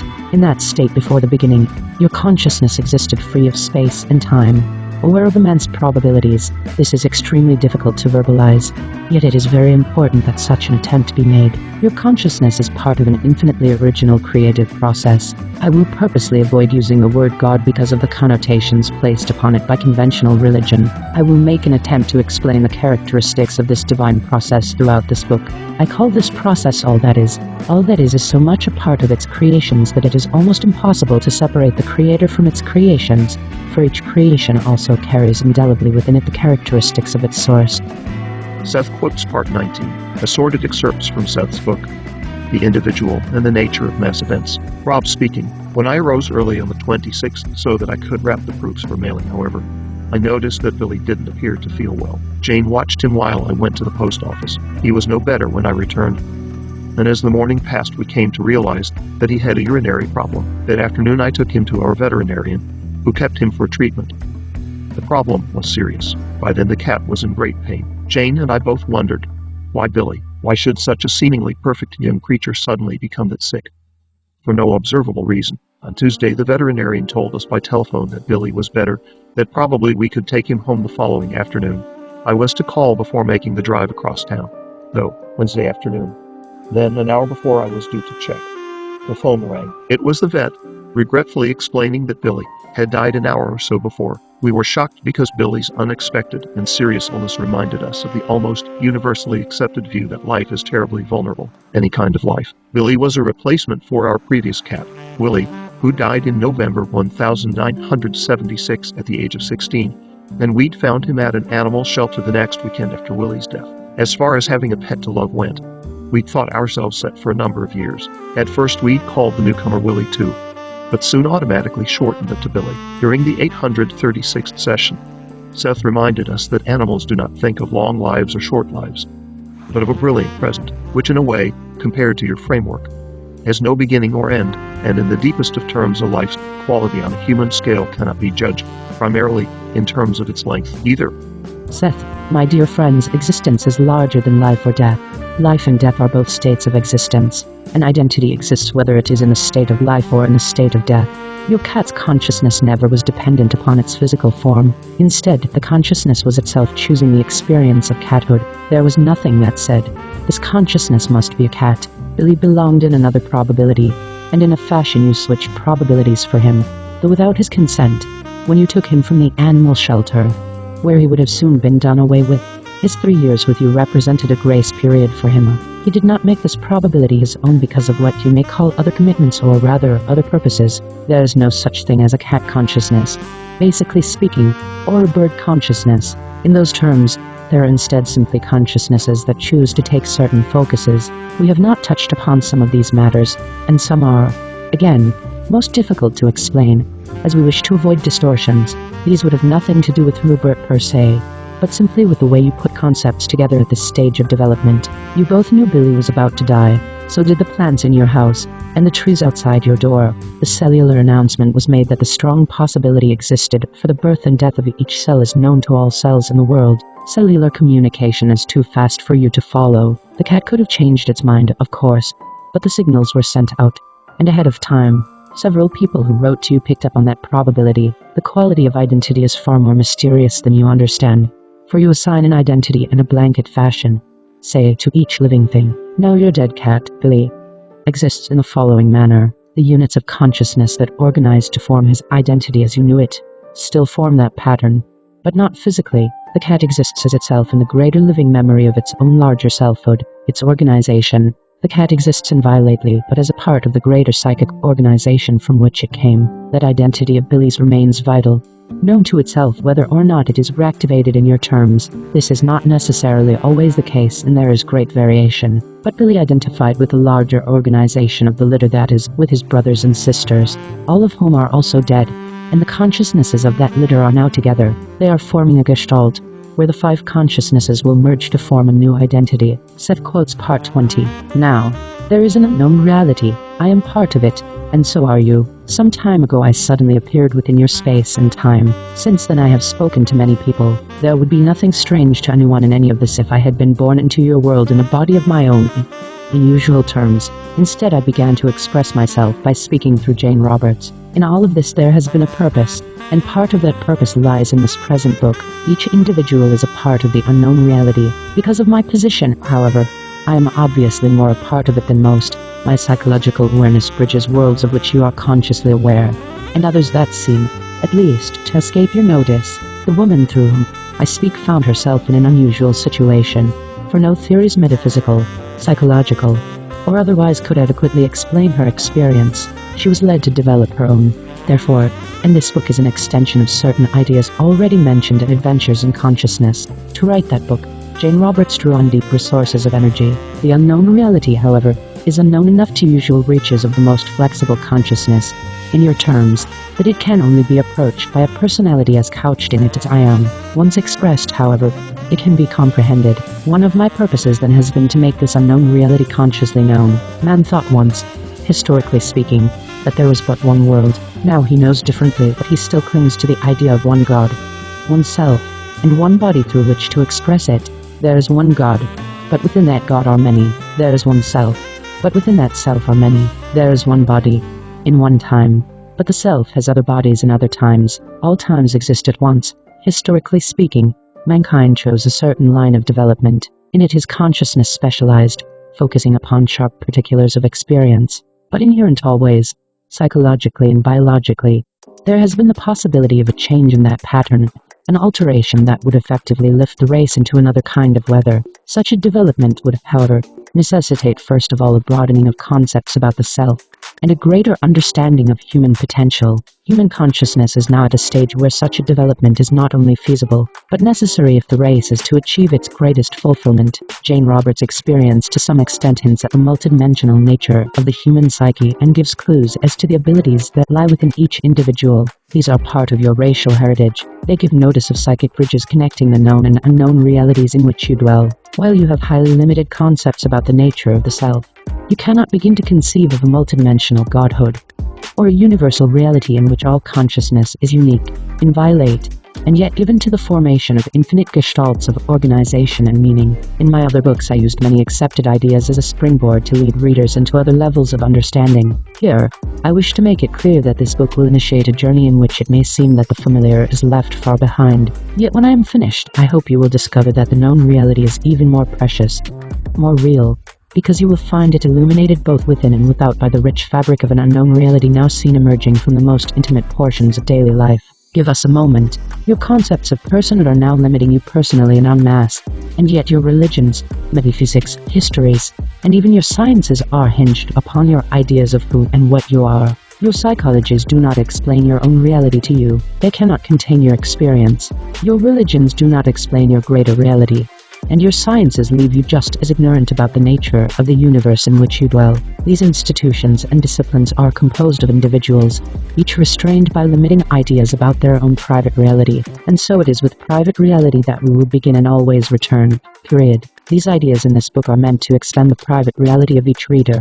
They may appear esoteric or complicated, yet they are not beyond the reach of any person who is determined to understand the nature of the unknown elements of the self and its greater world. So the book had a private beginning. Jane Roberts' husband, Robert Butts, wondered about the death of his mother. In a session he brought out some old photographs. Now, life after death has usually been described quite in keeping with the old accepted ideas about oneself and limited concepts of personhood. I took that opportunity, however, to begin this book. The self is multidimensional when it is physically alive. It is a triumph of spiritual and psychological identity, ever choosing from a myriad of probable realities its own clear, unassailable focus. When you don't realize this, then you project upon life after death all of the old misconceptions. You expect the dead to be little different from the living, if you believe in the afterlife at all, but perhaps more at peace, more understanding, and hopefully wiser. The fact is that in life you poise delicately and yet perfectly between realities, and after death you do the same. I used the opportunity, then, to explain the great freedom available to Robert Butts' mother after death, but also to explain those elements of a reality present during life that had been closed to him consciously because of mankind's concepts about the nature of the psyche. I comment now and then about photographs that belong to the Butts family, including Jane Roberts. Yet any reader can look at old photographs and ask the same questions, applying what is said here to private experience, the unknown reality, but you are its known equivalent. Then know yourself. You'll expand as you become acquainted with these ideas. I speak myself. For those portions of your being that already understand, my voice rises from stratas of the psyche in which you also have your experience. Listen, therefore, to your own knowing. Seth quotes part 21. Seth, the strange thing about your flying saucers is not that they appear, but that you can see them. As science advances on various planes, the inhabitants learn to travel between planes occasionally, while carrying with them the camouflage manifestations of their home stations. I am quite sure, I know for a fact, that beings from other planes have appeared among you, sometimes on purpose and sometimes completely by accident, as in some cases humans have quite accidentally blundered through the apparent curtain between your present and your past. So have beings blundered into the apparent division between one plane and another. Usually when they have done so, they were invisible on your plane, as the few of you who fell into the past, or the apparent past, were invisible to the people of the past. This sort of experience involves a sudden psychic awareness, straight from the entity, that all boundaries are for practical purposes only. However, there are indeed many kinds of science. There are a number of sciences dealing just with locomotion. Had the human species gone into certain mental disciplines as thoroughly as it has explored technological disciplines, its practical transportation system would be vastly different, and yet by this time even more practical than it is now. With amusement added, I'm making this point because I want it made plain. This, dear Joseph, is upon that when I speak of science on another plane I may not speak of the plain old science that you know. Now back to the point. When sciences progress on various planes, then visitations become less accidental and more planned. Once the inhabitants of a plane have learned mental science patterns, then they are to a great degree freed from the more regular camouflage, physical patterns. This applies to higher planes than mine. Generally speaking, although mine is further along in these sciences than your own, many of the flying saucer appearances come from such a plane, one that is much more advanced in technological sciences than Earth at this time. However, this is still not a mental science plane, therefore the camouflage paraphernalia appears more or less visible to your own astonishment. Now, so strong is this tendency for vitality to change from one apparent form to another, that what you have here in your flying object is something that is actually, as you view it, not of your plane or of whatever plane of its origin, the atoms and molecules that structurally compose the UFO, and which are themselves formed by vitality, are more or less aligned according to the pattern of its own territory. Now as the craft enters your plane a distortion occurs. Its actual structure is caught in a dilemma of form, between transforming itself completely into its particular camouflage pattern, and retaining its original pattern. The earthly viewer attempts to correlate what he sees with what he supposedly knows or imagines possible in the universe. What he sees is something between a horse and a dog, that resembles neither. The flying saucer retains what it can of its original structure, changes what it must. This accounts for many of the conflicting reports as to shape, size, and color. The few times the craft shoots up at right angles, it has managed to retain functions ordinary to it in its particular habitat. I do not believe you will have any saucer landings for quite a while. Not physical landings in the usual sense of the word. These vehicles cannot stay on your plane for any length of time at all. The pressures that push against the saucer itself are tremendous. The struggle to be one thing or another is very great on any plane. To conform to the laws of a particular plane is a practical necessity, and at this time the flying saucer craft simply cannot afford to stay betwixt and between for any indefinite period. What they do is take quick glimpses of your plane and hold in mind that the saucer or cigar shape often seen on your planet is a bastard form having little relation to the structure as it is at home base. At a later date I may go into the inhabitants of those planes more thoroughly, but as it is I am not very much acquainted with them myself. There are so many things you do not understand that I hope to explain to you. There are other things you do not understand that I cannot explain to you, simply because they would be too alien now for your regular mode of thought. One note along these lines: a plane, and I am using your term, I will try to think of a better one, is not necessarily a planet.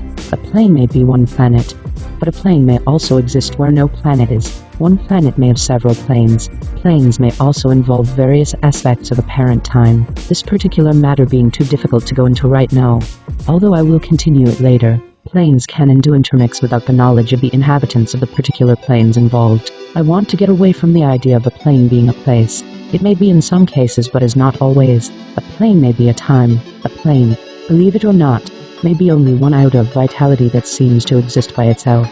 A plane is something apparently divided from the rest of the universe for a time and for a reason. A plane may cease to be. A plane may spring up where there was none. A plane is formed for entities as patterns for fulfillment on various levels. A plane is a climate conducive to the development of unique and particular capacities and achievements. A plane is an isolation of elements where each one is given the most possible space in which to function. Planets have been used as planes and used again as other planes. A plane is not a cosmic location. It is oftentimes practical that entities or their various personalities visit one plane before another. This does not necessarily mean that one plane must be visited before another.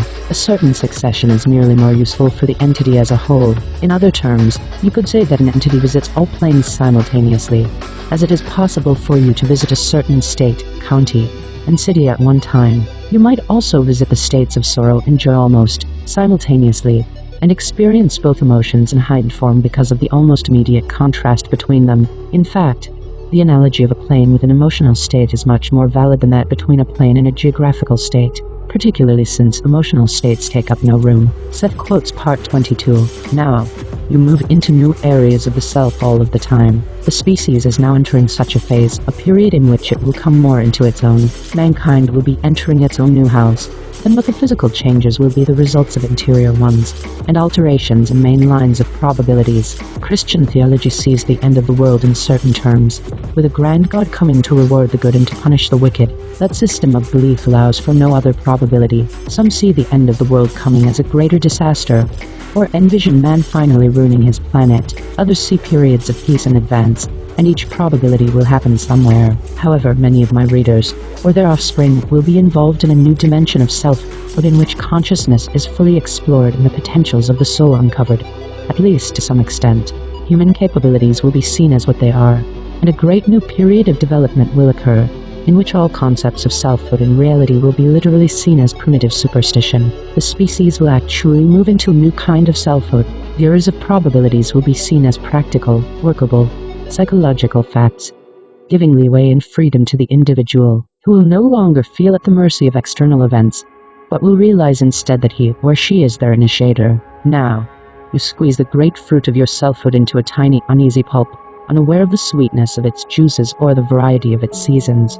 You look at the outsides of yourselves as if a peach were aware only of its skin. In the reality I foresee, however, people will become familiar with far greater aspects of themselves, and bring these into actualization. They will be in touch with their own decisions as they make them. If they become ill, they will do so knowing they choose the condition in order to emphasize certain areas of development, or to minimize others. They will be aware of their options consciously. The great strength and resiliency of the body will be much better understood, not because medical science makes spectacular discoveries, though it will be some, but because the mind's alliance with the body will be seen more clearly. In this probability of which I speak, the species will begin to encounter the great challenge inherent in fulfilling the vast, untouched, forcefully potential of the human body and mind. In that probable reality, to which each of you can belong to some extent, each person will recognize his or her inherent power of action and decision, and feel an individual sense of belonging with the physical world that springs up in response to individual desire and belief.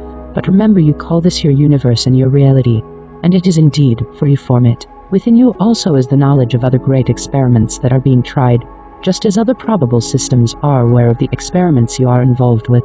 I am speaking in your terms only, which means that to some extent I am hedging.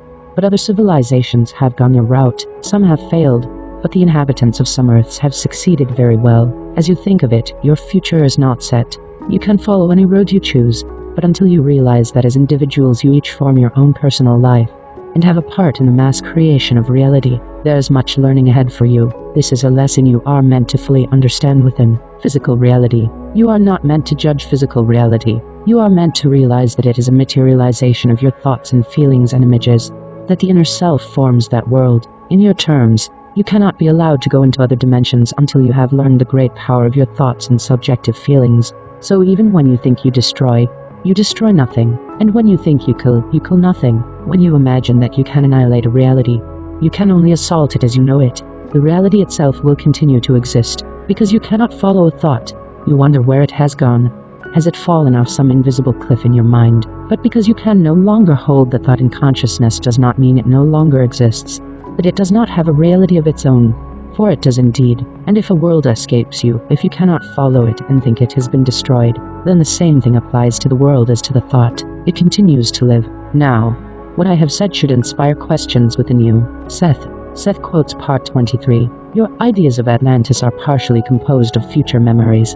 They are psychic yearnings toward the ideal civilization patterns within the psyche, even as each fetus has within it the picture of its own most ideal fulfillment toward which it grows. Atlantis is a land that you want to inhabit, appearing in your literature, your dreams, and your fantasies, serving as an impetus for development. It is real and valid. In your terms, it is not yet physical fact, but in some ways it is more real than any physical fact, for it is a psychic blueprint. It carries also, however, the imprint of your fears, for the tales say that Atlantis was destroyed. You place it in your past while it exists in your future, not the destruction alone, but the entire pattern seen through the framework of your beliefs. Beside this, however, many civilizations have come and gone in somewhat the same manner, and the myth of Atlantis is based somewhat on non-physical fact in your terms. The species then moves into its own new houses. Atlantis is the story of a future probability projected backward into an apparent past. Your planet as you know it is a certain kind of focus point for consciousness, At your level you think it is divided into areas of land and water, continents and oceans, islands and peninsulas, cities and woods, because that is all you perceive. Your consciousness is tuned into frequencies of perception that give you that impression. A cat's world, or an insect's or a plant's, are each far different, yet equally valid. As simply as I can explain it, your planet is also divided into time and probability areas. Period. So many civilizations exist at once, then, and there are certain bleed-throughs. In your terms, some civilizations are real and perceivable, and some are not.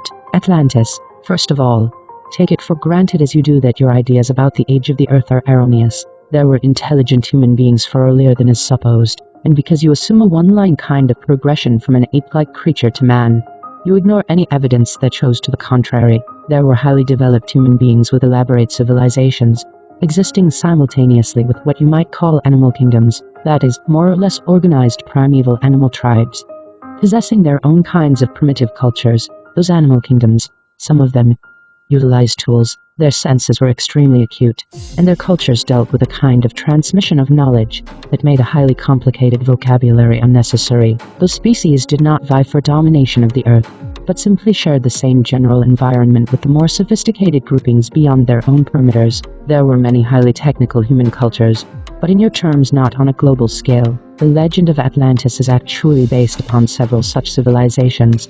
No particular civilization is the basis. However, apart from that, the legend is picked up, so to speak, by Plato was a precognition of the future probability. It was an image of an inner civilization of the mind actually projected outward into the future, where it would be used as a blueprint. The lost grandeur.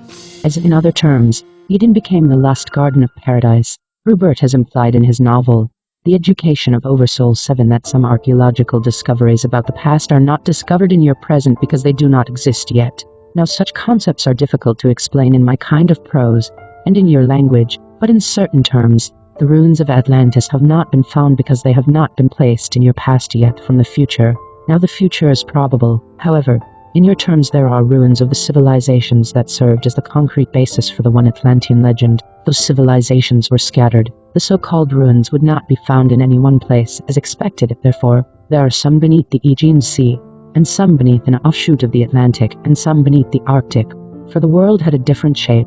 In far greater terms time is simultaneous, so those civilizations exist along with your own. Your methods of dating the age of the Earth are very misleading. In your terms, from your present you plant images, tales, legends, at any given time, that seem to come from the past, but are actually like ghost images from the future, for you to follow or disregard as you choose. Atlantis and the Garden of Eden are the same in that regard. When you think that perhaps your species came from another planetary system in time terms, then of course you are still dealing with old concepts. In your usual terms of thinking, the Earth does not exist at all, not if you are considering it as a chunk of matter occupying a certain position in a physical cosmos.